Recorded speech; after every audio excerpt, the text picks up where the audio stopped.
ఒక నాయకుడు ఉన్నాడు ఈ రాష్ట్రంలో, మెడికల్ కాలేజ్ అంటే తెలియని నాయకుడు. వీడెవడండి బాబు? నాన్నే అదమని చెప్పేసుకుంటున్నాడు. ఆయన గురించి ఆయన తెలిసినంత మనకు తెలియదు కదండి.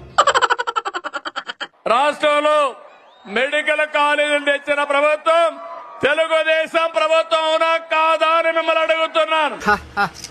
జోక్ అదిరిపోయింది గురుగారు. కనీసం ఒక్క గవర్నమెంట్ మెడికల్ కాలేజ్ అయినా తీసుకొచ్చాడా? ఫౌండేషన్ వేయడం, రిబ్బన్ కట్ చేయడం, నేనేదో చేశామని చెప్పుకోవడం కాలేజీ నడిపే విధానం కాదు. Vizianagaram medical college, Rajahmundry medical college, Eluru medical college, Machilipatnam medical college, Nandyal ప్రభుత్వ మెడికల్ కాలేజ్ ను 2023-24లో ప్రారంభించాం. 17 కాలేజీలుంటే ఒక కాలేజీ మాత్రం మొన్నే పాడేరు ఆపరేషన్ చేశాం. 16 కాలేజీలు చేయలేకపోయాం. 17లో 7 మెడికల్ కాలేజ్ క్లాసులు కూడా అందుబాటులోకి తీసుకొచ్చేసాం. కంపట్లేదా మనకి? మిమ్మల్ని అడుగుతున్నా, కంపట్లేదా మనకి?